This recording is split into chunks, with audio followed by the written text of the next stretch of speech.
Baik, seterusnya kita sambung kepada 13.3 kebarangkalian peristiwa pelengkap.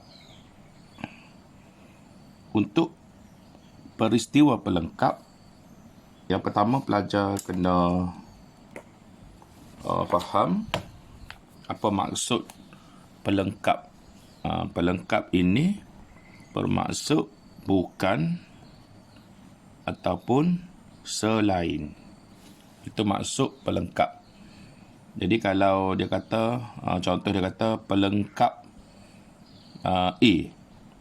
Pelengkap A, maksudnya dia suruh cari selain daripada A ataupun yang bukan A.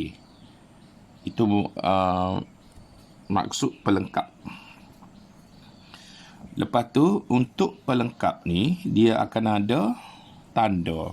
Contoh, kalau pelajar jumpa, tengok dalam buku teks, muka surat 287 tu, ada satu tanda sini. Ni. Jadi, ini adalah tanda merujuk kepada A, lepas tu ada tanda atas dia tu. Ya, itu maksudnya pelengkap A lah. Jadi, bila ada tanda tu, maknanya pelengkap. Memberi maksud pelengkap kepada A. Ataupun bukan A, ataupun selain daripada A, seperti mana cikgu bagi tahu tadilah. Okey, contoh kalau gambar rajah ni yang dia bagi pada muka surat 287, ini merujuk kepada bulatan A. Kalau tanya A, kena jawab bulatan ni lah. Untuk A, peristiwa A. Kalau dia tanya A bertanda ataupun pelengkap. A bertanda tu maksudnya dari segi nama rasmi dia kan, ialah pelengkap A lah. Pelengkap A maksud dia tadi cikgu ada selain A ataupun bukan A. Maksud mana bukan A? Kalau dalam gambar rajah ni, cikgu lorek dengan pen, ini adalah merujuk kawasan di mana bukan A, ataupun selain daripada A, yang kita sebut sebagai pelengkap A. Baik, seterusnya kita tengok pada muka surat 288. Kita pergi kepada contoh 10. Satu nombor dipilih secara rawak. Kita nak pilih satu nombor daripada set integer daripada 1 hingga 20. Kita nak pilih satu nombor. Yang mana nombor yang kita nak pilih nombor tu daripada nombor 1 hingga 20. Maknanya kita ada 20 nombor lah. Jadi kita nak pilih satu. Kita ada 20 nombor. Nombor iaitu nombor 1 sampai 20. Jadi kita nak pilih so. Itu soalan dia. Dia bagi sini ialah A ialah peristiwa memilih nombor perdana. A ni ialah kita pilih, kita dapat nombor perdana. Yang kita pilih tu kita dapat nombor perdana. Jadi soalan dia disuruh hitung kebarangkalian peristiwa pelengkap bagi peristiwa A, pelengkap. Jadi maksudnya dia suruh cari kebarangkalian. Ingat P huruf besar ni ialah merujuk kepada probability, ataupun bermaksud kebarangkalian. Jadi dia suruh cari kebarangkalian bukan A lah. Boleh juga ditulis sebagai bukan A, kebarangkalian bukan A, ataupun nama rasmi dia ataupun disebut sebagai kebarangkalian pelengkap A. Jadi satu cara yang pelajar, mula-mula pelajar kena cari, seperti mana cikgu ajar dah, kena cari ruang sampel ataupun yang dipanggil sebagai semua kesudahan. Maksudnya semua kemungkinan yang kita akan dapat apabila kita nak pilih satu nombor. Maknanya ini adalah ruang sampel dia. Ini adalah semua kemungkinan yang mungkin akan berlaku. Mungkin kita nak pilih nombor tu, kita mungkin dapat nombor 1, ataupun dapat nombor 2, ataupun dapat nombor 3, sehinggalah ataupun dapat nombor 20. Ini adalah semua kemungkinan yang boleh berlaku yang dipanggil sebagai ruang sampel ataupun dia panggil semua kesudahan. Kemudiannya kita senaraikan peristiwa A, iaitu peristiwa A iaitu peristiwa nombor perdana. Di dalam senarai ruang sampel tadi, iaitu nombor 1 hingga 20, ada 8 nombor perdana, iaitu nombor 2, nombor 3, nombor 5, nombor 7, nombor 11, nombor 13, 17 dan 19. Okey, jadi kalau kita cari kebarangkalian peristiwa A, kebarangkalian mendapat nombor perdana. Jadi bilangan nombor perdana ialah 8, bilangan sampel ialah 20. So kita dapat 2/5. Ni bukan menjawab soalan lagi ni. Soalan dia suruh cari kebarangkalian pelengkap peristiwa A. Yang kita dapat 2/5 ni kebarangkalian peristiwa A. Jadi untuk cari kebarangkalian pelengkap kepada peristiwa A ada 2 pilihan ataupun 2 cara ataupun 2 kaedah. Kaedah yang pertama pada muka surat 289, buku teks pada muka surat 289. Kaedah yang pertama, mula-mula awak cari dulu nilai kebarangkalian peristiwa A. Kemudiannya, kalau kita nak cari kebarangkalian kebarangkalian pelengkap A, kita guna kaedah ni. Satu tolak dengan kebarangkalian A. Dapatlah nilai kebarangkalian pelengkap A ataupun kebarangkalian bukan A.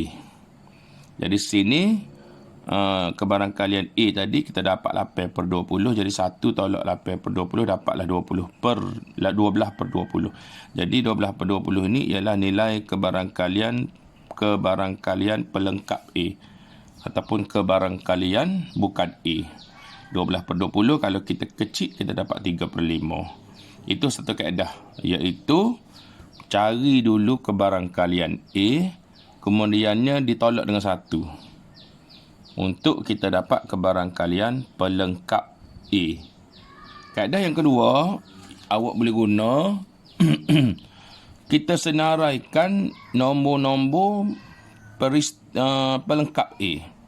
Kita senaraikan nombor-nombor bukan A. Ingat tadi A ni ialah nombor perdana. Maknanya kalau pelengkap A, maknanya kalau bukan A ataupun pelengkap A, jadi kita senaraikan nombor-nombor bukan ni bukan kalau pelengkap A ialah bukan nombor perdana lah. Bukan nombor perdana, jadi bukan nombor perdana ni ni senarai dia. Ada semua ni ada 12 nombor yang bukan nombor perdana yang disebut sebagai pelengkap A. Jadi, untuk cari kebarangkalian pelengkap A, kita kena seperti mana formula lah. Kita kena cari bilangan nombor bukan A. Bukan A iaitu bukan nombor perdana tadi. Bahagi dengan bilangan sampel. Bilangan ruang sampel. Jadi, bilangan bukan nombor perdana, iaitu bukan A tadi, ialah 12 bahagi dengan 20. Ruang sampel dia 20. Jadi kalau kita kecil kita dapat 3/5. So jawapan tetap sama lah.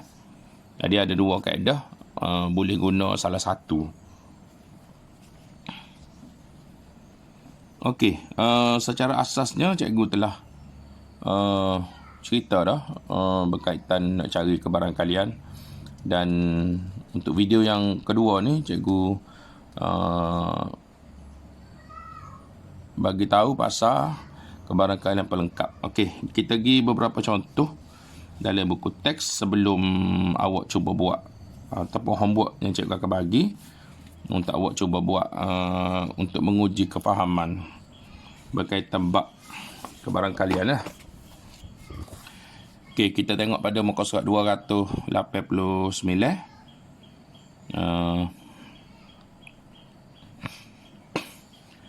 Pertama, soalan yang kedua. Soalan yang kedua.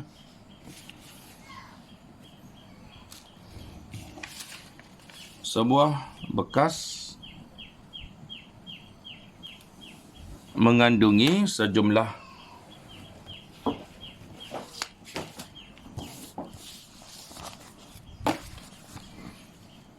pen biru dan pen merah.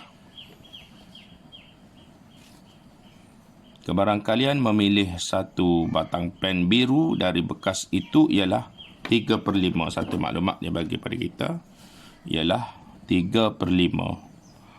Jadi dia suruh cari, hitung kebarangkalian memilih sebatang pen merah dari bekas yang sama. Jadi kalau kita tengok, untuk dia tak sebut pelengkap, dia tak sebut pun dalam soalan, dia tak sebut sekali pun perkataan pelengkap. Tetapi sebenarnya soalan ni adalah pelengkap. Sebab dalam soalan ni kita hanya terdapat 2 pen sahaja, iaitu pen warna biru dan juga pen warna merah. Jadi kalau warna merah ni kita boleh sebut sebagai bukan biru lah, sebab dia ada 2 lah, merah dan biru. Jadi hak merah ni kita tak seguna warna merah, kita guna istilah bukan biru. Jadi bukan biru ni maksudnya pelengkap lah. Pelengkap biru. Jadi dalam formula kebarangkalian biru dan juga kebarangkalian pelengkap biru, dalam formula 2 ni mesti nilai dia ialah, kalau tambah 2 ni, kebarangkalian biru tambah dengan kebarangkalian bukan biru ataupun pelengkap biru, dia akan sama dengan 1. Jadi kalau nak cari kebarangkalian bukan biru, jadi kebarangkalian biru ni pindah mereka ni. Jadi kebarangkalian pelengkap biru ataupun kebarangkalian bukan biru sama dengan 1 tolak kebarangkalian biru. Jadi 1 tolak 3/5 dapatlah 2/5. 2/5 ini ialah nilai kebarangkalian bukan biru dah. Kebarangkalian bukan biru. Ataupun secara boleh juga kita sebut kebarangkalian bukan biru ialah kebarangkalian merah lah. Dapatlah jawapan dia 2/5. Mudah lah. Walaupun dia tak sebut dalam soalan ni perkataan pelengkap, sebenarnya merah tu adalah dipanggil sebagai pelengkap biru. Sebab dia ada 2 dalam bekas tu, biru dengan merah. Jadi kena faham juga situasi soalan yang menjadikan sebenarnya soalan itu melibatkan pelengkap.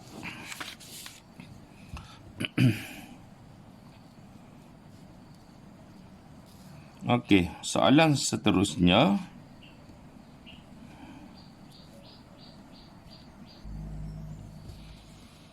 Okey, soalan nombor 5. Sebanyak 10% biji oren daripada 3 kotak oren didapati telah rosak. Telah busuk. C ialah peristiwa memperoleh oren yang tidak busuk. Jika sebuah kotak oren mengandungi 30 biji oren, hitung kebarangkalian mengambil 1 biji oren yang tidak busuk secara rawak.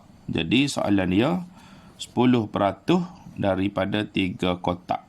10% daripada 3 kotak busuk. Okey, jadi soalan dia kata sebuah kotak mengandungi 30 biji.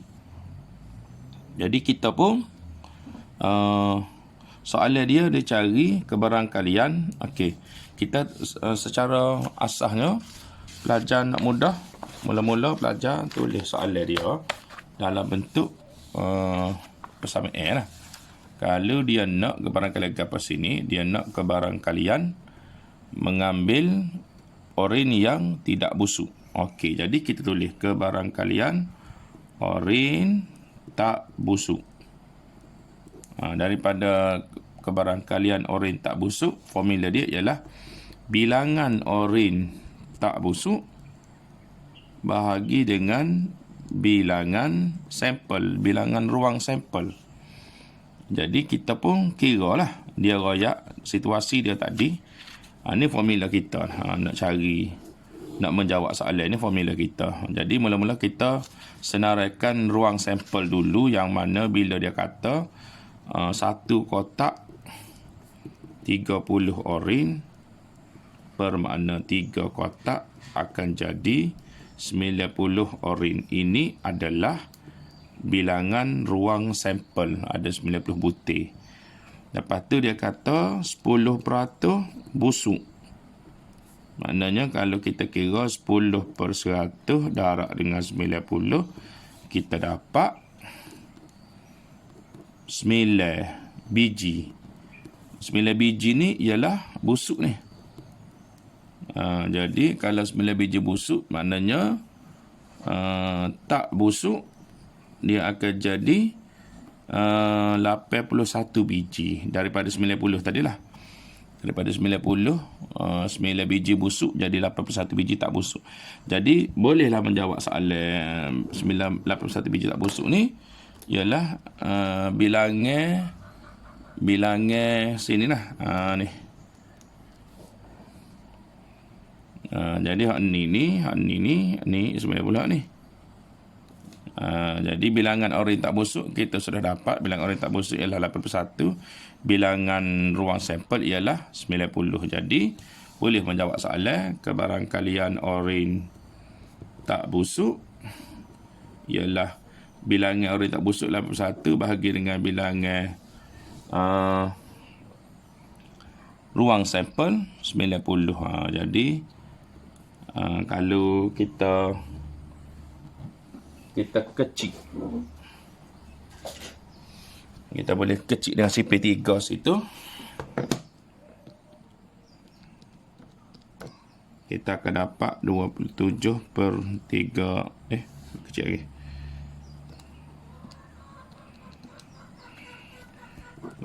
Kecil dengan CP 9, 10. Jadi jawapan dia 9/10. Ini adalah kebarangkalian mendapat oren yang tak busuk, 9/10. Okey. Satu lagi cikgu nak tunjuk soalan menjana kecemerlangan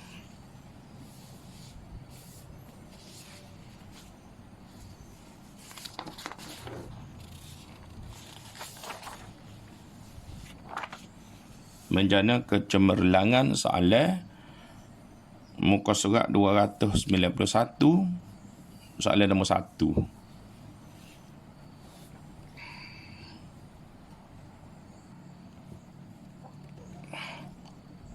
Sebuah kotak mengandungi satu set huruf kad yang dapat membentuk perkataan pembelajaran.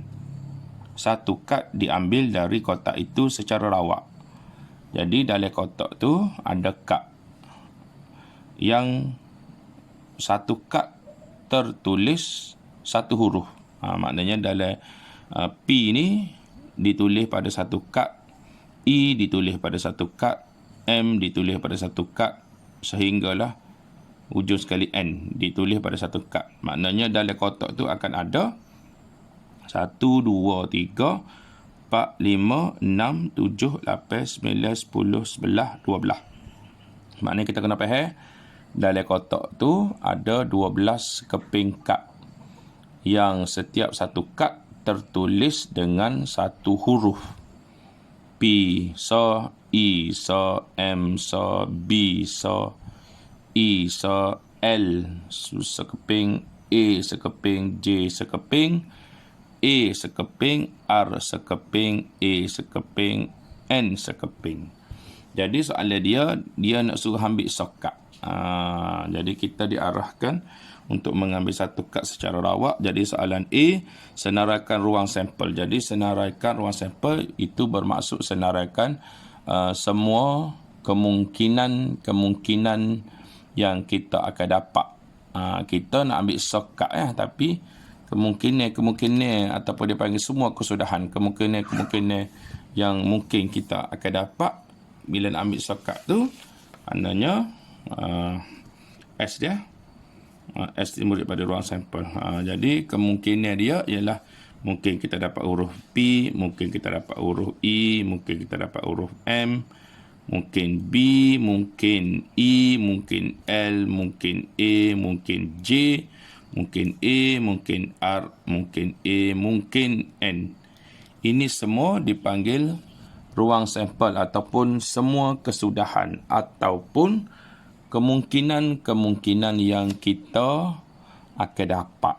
Kita nak kenapa kita bukan ambil semua ni. Kita hanya nak ambil satu kad sahaja, tetapi kemungkinan kad yang kita akan dapat tu ni senarai dia.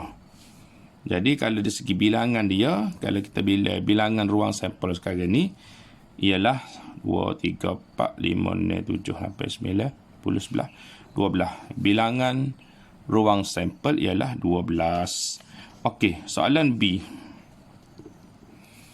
Soalan B dia suruh cari senaraikan semua unsur bagi peristiwa mendapat huruf vokal.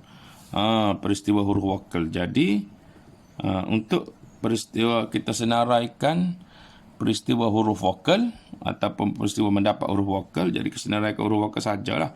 E,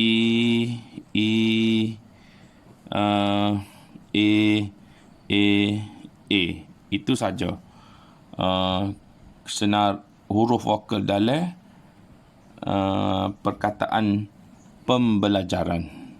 Jadi bilangan huruf vokal sekarang ni ialah 5.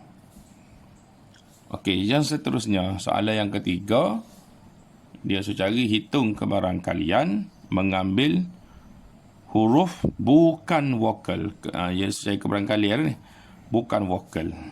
Jadi kita pun kita buat formula dulu ni, awak bentuk formula dulu. Kebarangkalian bukan vokal, formulanya akan jadi bilangan bukan vokal bahagi dengan bilangan ruang sampel. Ini formula.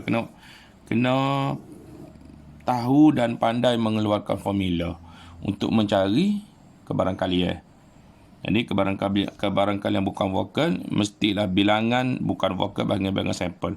Tadi kita tahu dah bilangan sampel ada 12. Daripada 12 ni bilangan vokal 5. Maknanya bilangan bukan vokal akan jadi 7 lah. Mudah lah. Jadi untuk cari kebarangkalian dia, bilangan bukan vokal 7 bahagi dengan bilangan ruang sampel 12. Dapatlah nilai kebarangkalian ni 7/12. Kebarangkalian bukan vokal terpilih. Kebarangkalian ini ialah kebarangkalian apa ni? Kebarangkalian bukan vokal. Kebarangkalian bukan vokal yang terpilih 7/12. Ingat situasi soalan tadi, rakyat tadi suruh ambil kap. Jadi kalau kita nak cari kebarangkalian kap yang terpilih itu bukan vokal, ni nilai dia lah. 7/12 ni ialah nilai kebarangkalian. Cikgu ulas sekali lagi nilai kebarangkalian bukan vokal yang terpilih kalau kita nak ambil sokat tadi. Okey, jadi itu saja untuk pembelajaran pada hari ini. Jadi untuk soalan kerja rumah kepada awak untuk awak buat, dan yang penting sebenarnya untuk kita menguji kefahaman kita lah. Untuk belajar-belajar menguji kefahaman, kalau boleh buat soalan itu maksudnya pelajar faham lah. Kalau pelajar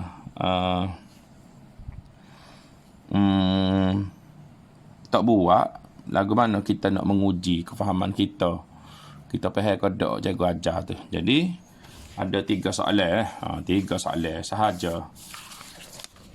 Untuk kerja rumah yang pertama, soalan jom cuba 13.3. Jom cuba 13.3 pada muka surat.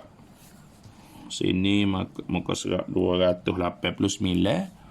Jom cuba muka surat 13.3, muka surat 289, soalan nombor 3. Soalan jom cuba 13.4 pada muka surat 291. Satu soalan juga, soalan nombor 3. Dan soalan mencana kecemerlangan muka surat 291, soalan nombor 2. So ada 3 soalan. Cikgu harap awak boleh cuba buat 3 soalan ni untuk menguji kefahaman. Kalau ada buat, kan, lepas tu kalau siapa siap boleh PM kepada cikgu, pukul gambar, snap gambar, hantar pada cikgu, maklumkan sekali nama dan tingkatan awak.